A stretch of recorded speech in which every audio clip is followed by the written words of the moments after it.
If you've been enjoying R4E, the Reason for Everything podcast, please be sure to like, follow, and subscribe on all platforms or wherever you get your podcasts.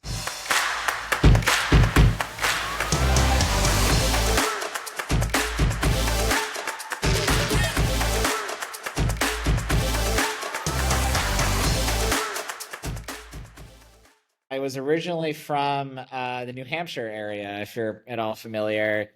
So like basically 40 minutes north of Boston is pretty close to where I was. Nice, man. Well, let's get the audience up to speed here. So we got connected on LinkedIn. I found your business to be super cool and wanted to learn more about you, learn more about CoPilot, and really what you guys are building over there. And so that's really the purpose of this. So let me pause there, and I'd love to give you a chance to just intro yourself. Sure, awesome. Well, first of all, thanks for having me, man. It's always super fun to nerd out about the journey and the things we've built so far. So I'm pumped. But yeah, so I'm Matt Spettel, co-founder, CEO here at CoPilot. The quick sort of background on me is growing up, I was probably the least athletic person you could possibly imagine. I would sit in my computer chair all day long and play games or write code or play piano. And it wasn't until sort of the end of high school that I met my then best friend, now co-founder, Gabe. And he drugged me into the gym for the first time and showed me this whole world that I was so alien to, of strength training and fitness and working out. And long story short is, I was very competitive and I wanted to sort of like prove to myself and to Gabe that I could do this and I could get stronger and, I could do it. And then very quickly, I just kind of fell in love with it on its own and started doing strength training pretty regularly, and it became a huge, huge part of my life. Taking that with me, I went to college to study engineering, Carnegie Mellon here in Pittsburgh. Gabe, my co-founder, went to MIT in Cambridge, Mass. And we were constantly just throwing around ideas for things we might want to build. I think I especially had definitely made up my mind pretty early on that I didn't want to just go work for, Google or, Raytheon or something. I really wanted to do my own thing.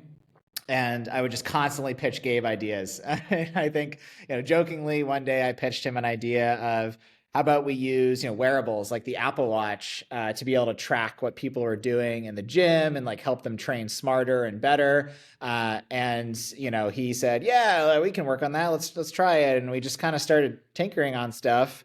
And one, idea led to the next, and eventually we found ourselves kind of committing to building it as an actual business. And so we jumped into that during our junior years of college. And so we were balancing classes and trying to build this initial business. And it was absolutely wild. I got a lot of C's on exams during that time, or worse. And then eventually we graduated barely, and we sort of jumped out into the world, started going full time on the business. And, eventually a few years into it, we found some initial scale, some traction. We found a new sort of modality of the business of not just using apps to track what people were doing, but actually pairing people with real personal trainers to kind of, to take it full circle. We wanted to give people the same experience that Gabe gave me all those years ago in the gym and sort of introduce them to strength training, show them how to do stuff, make them feel more confident, and hopefully make fitness a big part of their life. And so since then, we've, scaled up the business. We've raised about just shy of $18 million of venture capital. We have, including all the coaches on our staff, we have about 100 full-time employees and tens of thousands of clients all around the world who use this product to get fitter every day. And it's like the best job ever, in my humble opinion.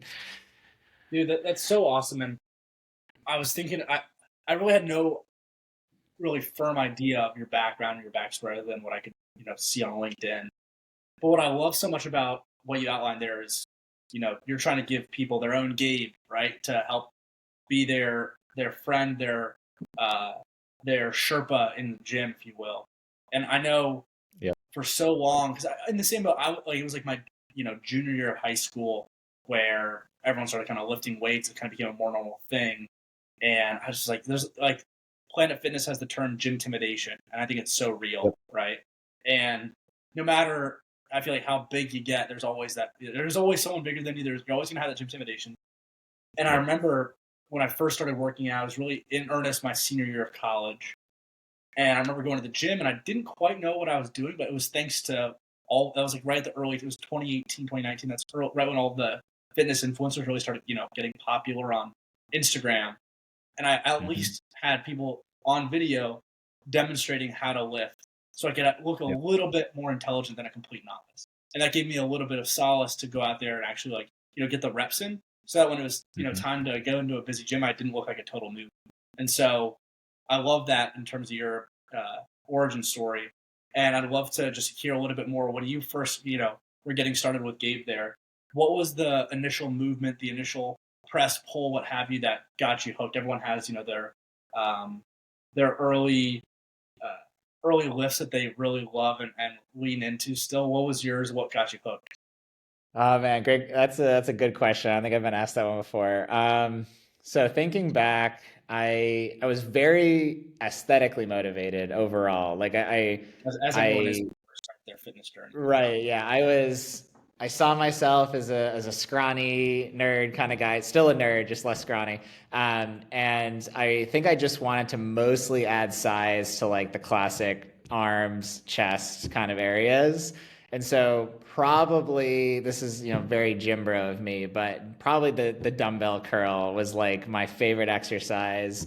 I was actually not that into the big compound lifts at the time. I actually really like gravitated towards all the isolation exercises in the early days, and I still like them. But later on, I think this is very common. Like I sort of had this second phase of like appreciating the compound lifts and like focusing more on getting stronger and like dabbling in powerlifting kind of training, right? And so definitely have been through some different chapters, but through it all, I think like training for aesthetics, having big biceps, like that has been my bread and butter from the beginning. I feel like it's every person that's been in a gym's, I mean, typical entry point. Now, Yep. you're in your junior year at Carnegie. I guess were you and Gabe texting back and forth, hopping on calls, and what was V 0.0.0 of CoPilot? What did that look like for you guys when you first had that initial brainchild idea? Yeah, great question. Very, very different from what we're building now. And so we would text and we would call during the school year, but it was actually during a summer when we both happened to be working the same internship at a robotics company up in New Hampshire, where we were both from. And I had texted Gabe that idea of, hey, how about we try to use like wearable sensors to track strength training lifts. So the idea was just based on someone's motion, like the inertial sensors in the watch, can we identify if they're doing a squat or a deadlift or whatever? And that was it. That was the entire idea for the product, was just track what they did and report it back to them. And so that afternoon, we I think we snuck out of the internship early, went to my parents' house in New Hampshire, and I had a bunch of like random hobbyist electronics stuff sitting around from random projects I was working on. So I quickly hacked together this like super sketchy, literally duct taped to our wrist sensor that had this giant wire hanging off of it that would then plug into Gabe's computer. And we went down into my basement where we had this old decrepit weight machine that my dad trained on, and we did like, I think it was like 500 reps of chest press, 500 reps of bodyweight squat, and 500 reps of curls, cable curls. And then we went upstairs to the kitchen table and we just sat there and played around with some basic like ML models to see if we could train a model that would just try to guess which of those three we did. And so like this was not groundbreaking machine learning. This was very much, like college sophomore level stuff. But we thought we were like geniuses, like we were pioneering the world of strength training here. And so we trained this model, and on only 3 exercises that were pretty different, pretty much immediately our approach was able to spit out really good guesses. And we got so excited by this. We were like, oh, we solved it. We're going to be billionaires. Like, this is it. Like, this is an amazing idea. So far, obviously, from building the actual business, but we were just so excited that we were able to detect what someone was doing. And so the next, year of the product and company's development was just working on that technology. And eventually we stopped using our own hardware and we started using like Apple's hardware instead. So we didn't have to deal with all that. We added a ton more exercises. We made the models better. We started counting reps, like all these kinds of things. And so, yeah, version 0 was just tracking using wearable sensors. That point on when you guys first were getting the output from the model or the machine learning, that excitement, excuse me, that excitement of, oh, we're going to be billionaires. There's something so validating and satisfying for me in the podcasting realm now. It's like when I get an edit right, or when I'm able to make a clip exactly the way I want it to. And, it's different in every discipline, whatever you're doing. But I've talked to so many people about this. There's something so satisfying that you don't really get in a typical 9-to-5 job as much, or even just as an adult. I feel like it's that kind of creative freedom that you have as a child to go and create something that you don't really have as a typical adult. And I feel like whether it's, building out a piece of machine or, lines of machine learning to give the output of, what exercise you're doing, or if it's editing a podcast to make it a nice clip for Instagram Reels, there's something so nice and exciting, and it creates a nice feedback loop to go back and try it some more. When you guys were, creating that initial version, was it CoPilot from the start? What was the V0 name of this business looking like? Yeah, so the name, it's funny. I don't know if I've ever said this publicly before, but there was one other early stage startup that was doing something in this area, and they've since, I think, either been bought or shut down or something, but they were called Atlas. And so we decided we didn't want to waste time building or creating a name right out of the gate. So we just called it, I think, like the name of the folder, the GitHub repo was Atlas 2. And so from the very beginning, we sort of had set our sights on, we need to make the best version of this in the market. And so we just said it was the successor to the competitor at the time. And that was a fun joke for a while, but the first actual name we came up with it was Delta Band. Band obviously referencing like the wrist worn component, and Delta was a cool Greek letter that meant change, and we were trying to help people, inspire change in themselves in the gym.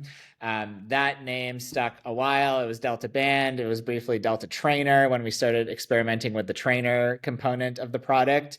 And then finally, once we were starting to kind of get more traction, we wanted to switch to a more sort of, mainstream acceptable name, which was CoPilot.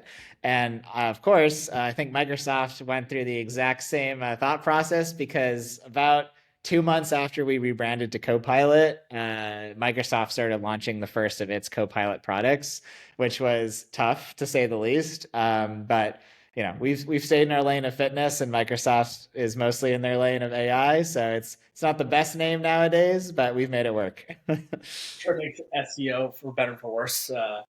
You have to fight with that. Yeah, lots of CoPilot searches. It's funny. Every now and then we will get people searching for a Microsoft product coming to our site, messaging our support team, being really confused, and it's always kind of funny to be like, no, actually, we're the personal trainer. But it has helped with overall, awareness of the name, and people find us organically as a result of that. And at least for this current iteration of where the business sits, it's a fun part of the story, fun part of the journey. Now, initially you had that piece of hardware that plugged into Gabe's computer. At what point did you migrate completely to a software SaaS tool? Yeah, we were kind of funnily stubborn about it in the early days. I was coming from this background of, I really saw myself as like a hardware person. I was always tinkering. I was always building little gadgets. And so part of me like naively wanted to have our company have a hardware component, because I felt like that was something that I was good at and that I would enjoy doing more. And ultimately we just got to a point where every person we talked to was telling us, why are you building hardware? Like, this could run on the Apple Watch. This could be way less risky. You would have a way easier time raising capital for an idea that doesn't require manufacturing. Like, all this. And it all was 100% correct, but we were holding on to that idea. And finally, I went and met with one of my childhood sort of role models. His name's Matt Rogers. He's a Carnegie Mellon entrepreneur. He founded Nest Labs, like the smart thermostats and doorbells. And he's like this hardware guy, right? He built a hardware company. And I pitched him the idea. And the first thing he said was, he was wearing an Apple Watch at the time. And he's like, Matt, I hate to say this to you, but you really should just build software for this watch. Like, you're being dumb if you don't do that. And that was the final straw. And I was like, man, if Matt Rogers tells me that, I should probably listen to him. And so the next day I sent an email to like the two people who were working on it at the time. And I was like, all right, guys, big change. Like, we're going to throw all the hardware in the trash can and we're going to start writing software. And it felt really painful and really dramatic at the time, but like, it's honestly just this little blip in the radar when you look back. And, it was obviously the right decision because it just allowed us to accelerate so much faster and reach so many more people way easier. There's so much to your point about the pain that goes into, when you're making a pivot like that. Yep. You hear so much from entrepreneurs, business leaders talking about either listening to those in your network and taking their advice, or sticking to your guns, trusting your gut, trusting what you believe to be the core thing. How did you, I guess it sounds like the conversation with Matt Rogers is really the straw that broke the camel's back, but earlier on in that decision-making process, how did you juxtapose your belief in what you were building as an electrical engineer versus what the product market fit was looking like for you as you're getting started? How did you kind of balance that in your early days of, thinking if you're going to stay a hardware company or not?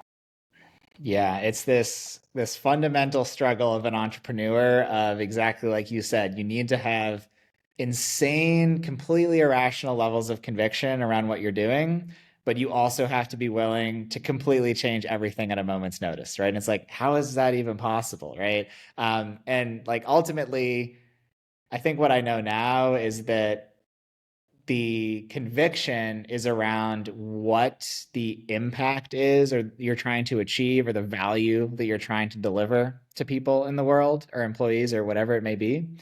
And the flexible part is the means and how that's achieved. And for us, I was sort of naively stuck up on this idea of, oh, the means are what's important. Like, hardware is cool and I'm good at hardware, so therefore the business needs to be hardware. There was absolutely nothing about the customers, the impact, like the value we were delivering that dictated that the business needed to be hardware. And so I think really what I just had to internalize and realize, and Matt Rogers obviously helped with that, was that was something that I needed to be flexible on, and I would need to continue to be flexible on the how it was achieved, and be not flexible on, we want to help people in strength training and we want to build the best possible strength training experience. And I think we've, obviously after that software or after the hardware to software pivot, we had another really aggressive pivot of software only to a human service with a real human personal trainer powered by software. That was another jarring pivot, right? And just another example of, we eventually believed that a human trainer was far better for impact and value and for the customer than a software product was. And yeah, so human products are really hard to scale. They're way more complex, right? But it was the right thing to do for what we were trying to achieve. And we just had to be flexible with the how of how to get there. Now, I want to double click on the concept of the, human trainers in a second. Before we do that, early on in any entrepreneur or creator's journey, there's always the voice in the back of your head saying, Matt, why don't you just go and do this at Apple? Why don't you just go and do this at Garmin, at Polar, at whatever, insert at Whoop, at whatever, I love my Whoop, at whatever wearables company you want to be at, right? Yep. How do you fight with that? Again, it would have been so easy and so admirable, right? Because you were 22 at the time, 23 at the time. So easy for you to just, hang up the CoPilot hat and say, all right, I'm going to go work in corporate America. How did you deal with that? What was the inflection point, the plateau you got to that gave you the motivation to keep moving forward with the cloud?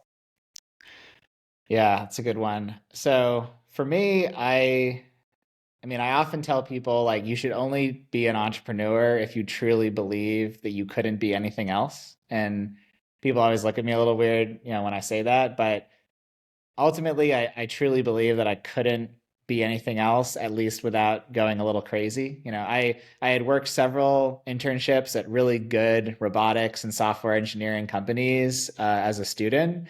And, even before that, I had, tinkered on different ideas I was building on my own in high school. And I already had a pretty strong conviction around it is just so much more fun to be like you mentioned at the beginning of this, right? That creative freedom of I have an idea, I have a way that I want to impact the world, and with almost no red tape, I can just go and do it, right? I can build something to make that person's life better. I don't have to, play by these rules or get funding from this boss or, all these things, right? It's just true freedom, right? Was something that I knew was really, really important to me. And I knew that I just wouldn't be content if basically if I at all had a boss or I had these expectations that were being strongly placed on me by others. And so I knew at a deep level that I would only be content building my own thing and that I was having a ton of fun.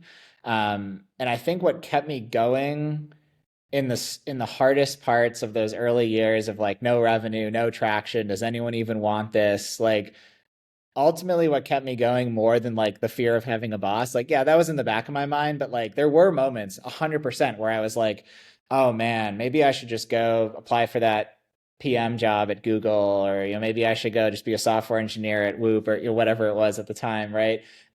What really kept me going was I was honestly just having the time of my life, just building cool shit with Gabe.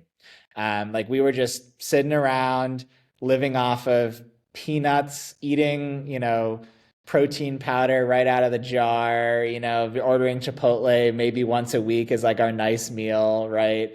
And we were just building stuff. We were going to the gym. We were recording reps. We were talking to other lifters. And it was just so pure and so raw. And there was no business stress. There was no it was just like we were just trying to build cool stuff for people like us. And we were trying to help people in the gym. And despite being not at all successful by any normal measure of success, I felt so successful in the moment because I was just so happy and content with what I was doing and that I was doing it with one of my best friends. And that gave me the motivation that even when the revenue needle wasn't going up, even when every investor ever said, you're going to make a fitness app? Like, really? Like, there's so many fitness apps already. Like, I was just like, who cares, right? Like, I'm doing something I love, and hopefully I can become. If I'm not good at it already, I can become good at it, and we can hopefully make a difference in the long run. And that drove me forwards through the dark times more so than any fear of anything or any other like aspiration. It was just simply that I had internalized that I was doing something I enjoyed and that I loved, and that there was, even though I was making nothing with no revenue, with no traction, I was, still successful in my own definition. Where did that blind faith come from? Like, while you were in your early days eating peanuts, eating protein right out of the jar, Chipotle is the fancy meal. What were your parents saying? What were your friends and what was the rest of your network saying while you're doing this? They're like, man, you have a good degree from a good school. Just go get that PM job, like you said. Like, where does that blind faith come from? Was it the support you had from your family, or was it the fire and fuel that you got from them doubting you? Yeah, so I think it was a little different for me and Gabe.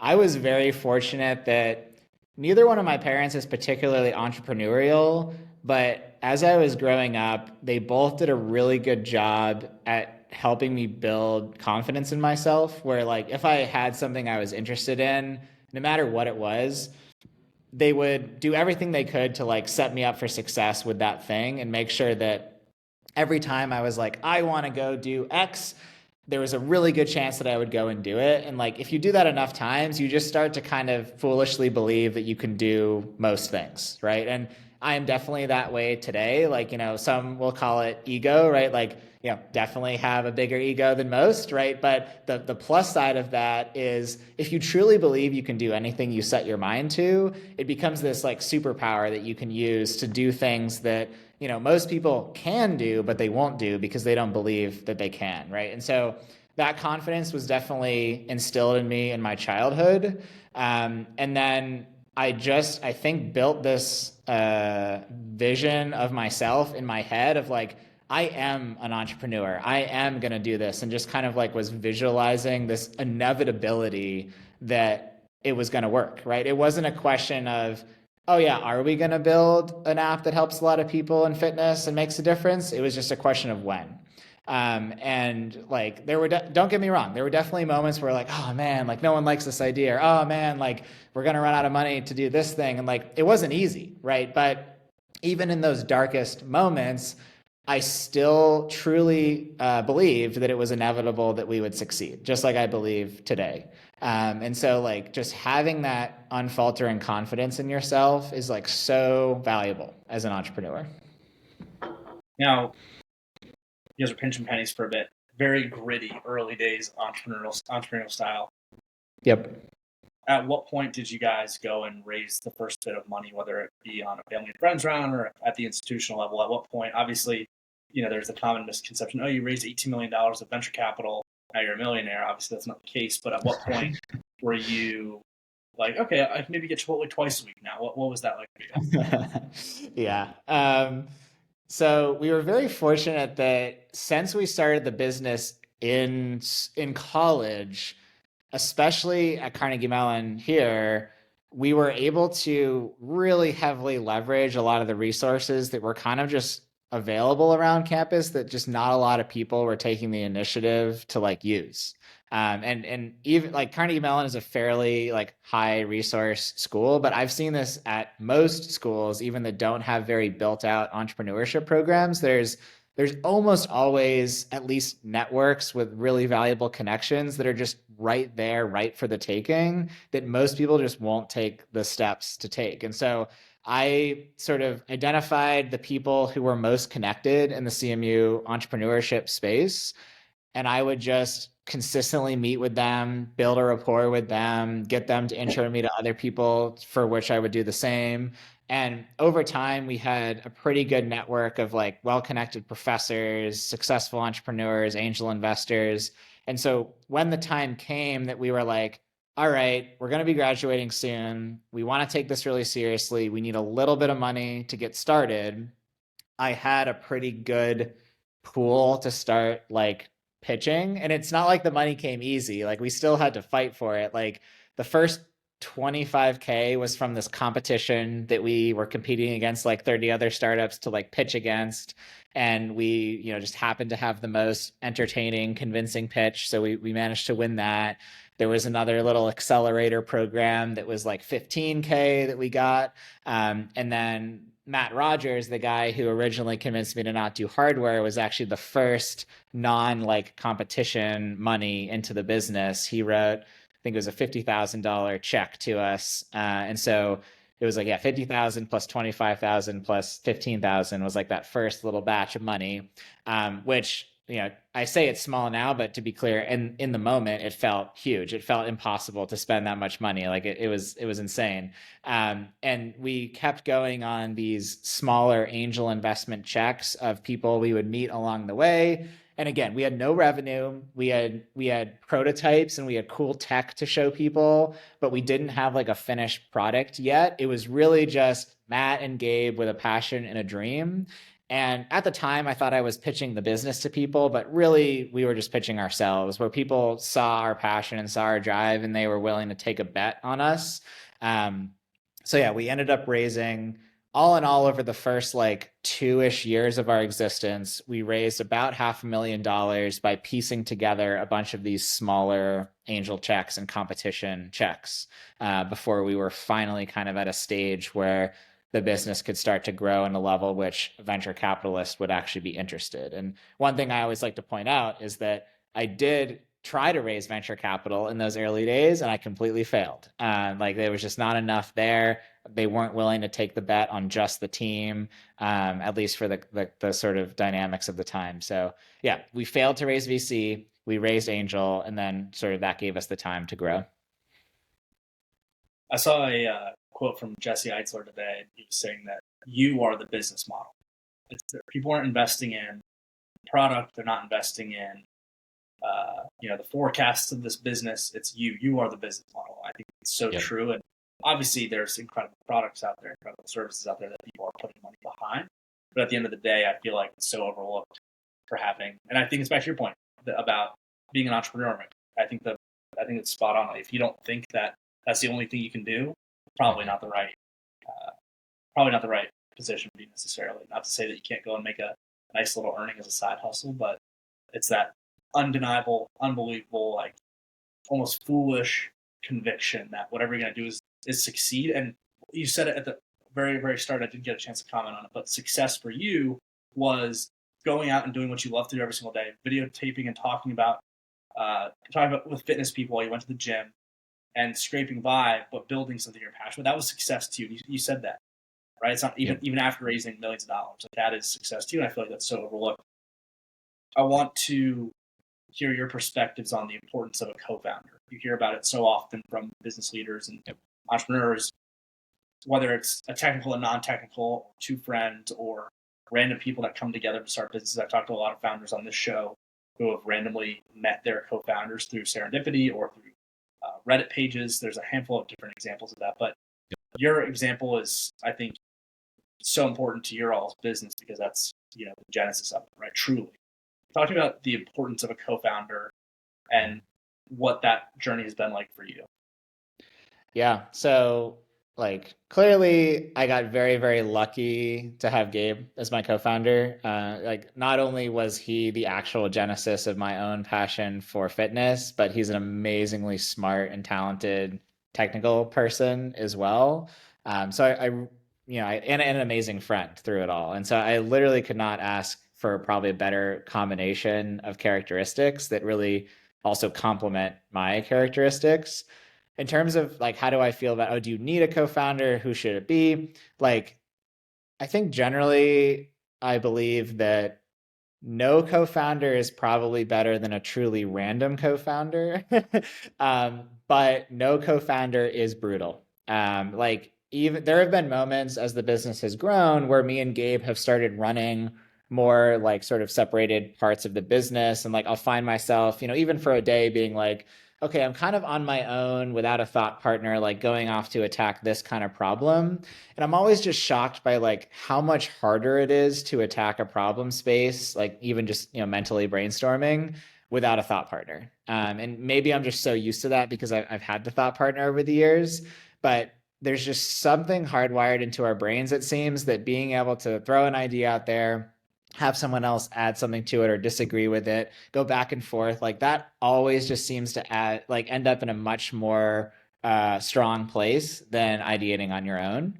And so maybe if you're really good at doing that on your own, you can pull it off. And obviously some people have, but getting through those like really grueling ideation phases by yourself is really hard. And then staying motivated. Like I mentioned, a big part of what kept me motivated was working with my best friend on our shared passion was awesome. I think if I was just working on like one of my personal passions by myself, I would have been way more susceptible to the ups and downs of that early journey, especially. Like, I think in some of those low moments, there would have been a lot less keeping me from just being like, crap, like, yeah, I guess I gave it my best, but I'm going to go do the other thing instead. So for me, it was extremely important. But obviously, there's people who have been immensely successful without a co-founder. So I don't want to say it's a requirement, but I can just say it helped me immensely to make it through those early days. I think the beautiful irony of it is you hear in the fitness industry, so many people talk about how important it is to have a gym partner. And just the beautiful parallels of the journeys of you building this business and having a true gym partner, which got this business so beautiful. Cool. Pretty great. What's current state of CoPilot look like for my audience that, has heard you talk about this business so far and wants to learn more? What is the end of CoPilot look like for you guys right now? So are you asking the like current state or like where we want to be taking it to in the future? Or let's hit them both. Let's start with current state and then let's go down what's coming on the pike. Okay. Yeah, so current state. So I guess we're sort of like a late Series A, early Series B stage company. It's a little hard to bucket things nowadays, but we're serving tens of thousands of customers across, I think, 40 different countries at this point, which is always crazy to look at. And we employ over 100 people. A big chunk of those are the personal trainers who actually deliver this product. And we've been very fortunate to grow a lot over the last years. I think last year we about doubled in size. And so it's been an absolute roller coaster of a journey thus far.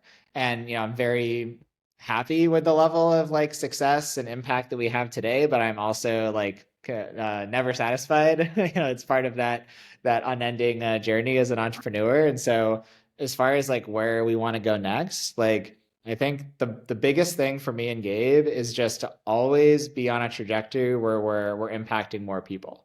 And like obviously, if you follow impact, I think the monetary piece of success follows naturally, both for us, hopefully, but also for our investors who are in it for a financial return.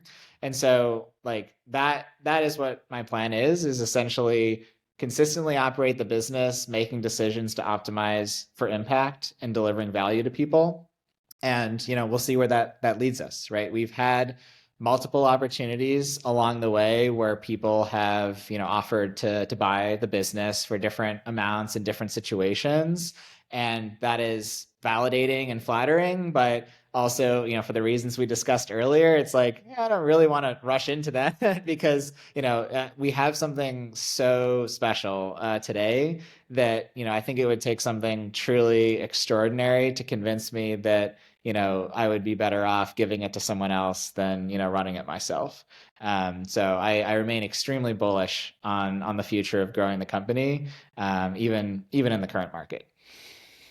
So cool to hear, man. And I guess from your seat, what would be the not ideal outcome per se, but if there was a face of the franchise, if you could go and get insert your favorite athlete, you're from New Hampshire, are you a New England sports fan? You get Tom Brady to go and support your product, or what would that ideal partnership brand ambassador for CoPilot look like for you? That is a man, you got some good questions. I think so. Interestingly, I think it actually wouldn't be an athlete, because, or it wouldn't even be someone who's necessarily known for being fit or athletic, because such a big part of what I've learned in marketing Copilot is that people are fatigued by seeing these like fitness brands with these six-pack influencers as their face saying you can be ripped just like me, right? Like increasingly like people don't want to be ripped, right? Like sure, I wanted bigger arms and like everyone probably wants a little more muscle and a little less fat, but more and more so with every passing day, fitness is becoming more about health, it's becoming more about strength, it's becoming more about confidence, and it's becoming for us especially more about instilling those things in like the average person rather than the person who aspires to be like an influencer, right? Mm. Or like or like the next big athlete, or sees themselves as an athlete. Like there's a lot of brands that service those kinds of people, and we're not one of those brands. Like we take pride in trying to meet people where they are, which is not always a glamorous state, right? But it's a real down to earth state. So I think I would pick someone. I'm trying to think like I would pick probably an actor who is known for being very like down to earth and approachable. I don't have a great name off the top of my head. Oh, here's one that we've jokingly talked about is Jack Black. Actually, we would because we like comedy, we like having a good time, and obviously he's not a fitness icon, and so like we would want to work with him to just find what a more healthy life looks like for him. So there's a fun one for you, but haven't put too much thought into celebrities. No, I love it. I mean, kind of to that end, political opinions aside, I've listened to episodes of Joe Rogan where he talks about how he's brought in other comedians to come to his fitness. He has this massive compound apparently to come to his fitness facility. Shane Gillis is someone that comes to mind. He's very famous and popular right now. But they talk about how they've gone and worked out together, how great they feel afterwards. And Joe is serving as their Gabe in a lot of ways. In the comedy space, they're up late, they're eating bar food because their shows are at 7, 9, and 11 p.m. And so it's interesting to hear that parallel. So I almost think you need like a a duo to come on and be like, hey, this is like this is our, Gabe and Matt story. Yeah, actually, I love that. That's a great idea, man. Just Friday night spitballing for you. But Matt, I'm so appreciative of your time. I'd love to give you a chance to just promote anything else that's going on in CoPilot in your life, and round up the conversation for our audience here. Awesome. Yeah, I mean, I'll keep it super simple. We pretty much always have a 2-week free trial that people can use to just give the coach a try. You can sign up, you'll do a face-to-face call with the coach for about an hour to get to know each other, and then they'll make you a completely tailored workout plan and then work with you to actually, implement that plan in your life. So please go try it for 2 weeks. If you don't like it, you can cancel it. No harm feelings. And yeah, send me your feedback, please. Shut on my app. I love it. Keep sending it. Tap in, folks. I'll plug it in the show notes. Matt, thanks for your time, man. I'll talk to you soon. Awesome. Thanks, Ben. Cool, man. I appreciate you, man. That was really